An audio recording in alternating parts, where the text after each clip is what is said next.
From Jordan to United Arab Emirates ang client na susunduin natin ngayon. So nandito na siya sa Terminal 2, kinukuha na lang niya yung gamit. At guys, tanungin natin kung ano ba yung mga pinagdaanan niya. Like, may question ba sa immigration? Anong documents yung mga sinend niya sa atin para makarating siya dito sa United Arab Emirates? So guys, kadalasan sa mga magtuturist dito sa UAE, kinakabahan talaga sila papunta dito.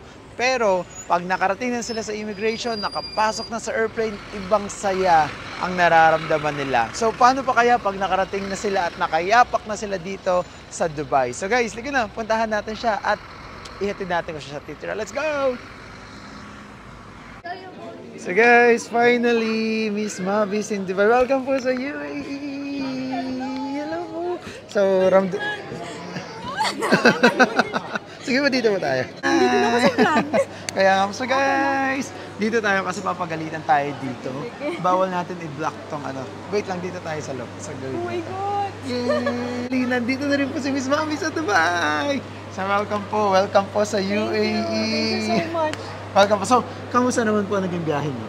As in, ako kinakabahan pero naging smooth ang lahat. Naging smooth po lahat. So, paano po ba ang ginawa niyo preparation? Ano po yung mga documents na sinend niyo?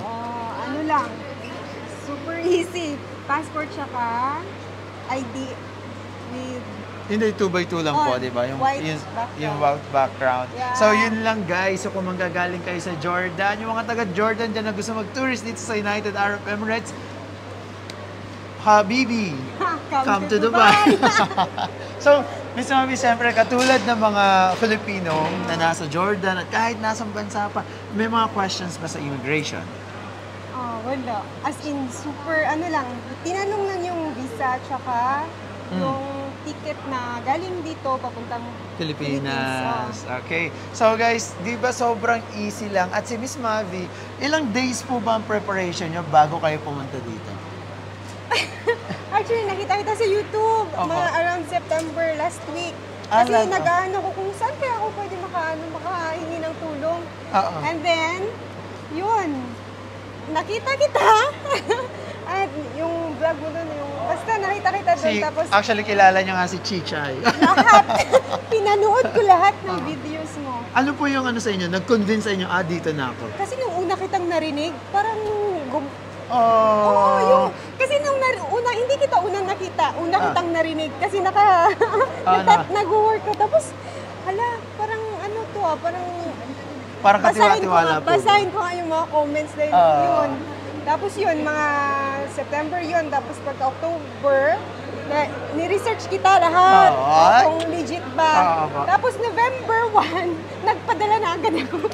So guys, November 1 and ngayong araw is February, anong araw ngayon? February 2. So medyo ang haba-haba ng proseso talaga ng pag-ano ni Miss Mavi. Ayaw nga no, naalala ko. So guys, ang terms ng pagbayad sa akin ni Miss Mavi is through peso.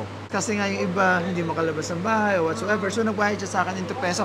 At ang tagal-tagal na. Sabi mo nga ang aga mo po nagbayad. Oo, sabi ko, aga nagbayad. Kasi usually yung iba, gusto pa nga na iba process muna bago bayad. Which is, syempre po dito sa UAE or kahit saan, payment muna bago bayad. Si ate, siguro sobrang tiwalang-tiwala talaga siya. As in, super legit. Thank you po. Thank you. So, dito po sa Dubai, may question po? Wala. As in, scan lang. Ano ang naramdaman nyo pag baba nyo ng airplane dito sa Dubai? As in, hindi ako makapaniwala. Feeling ko, dito na.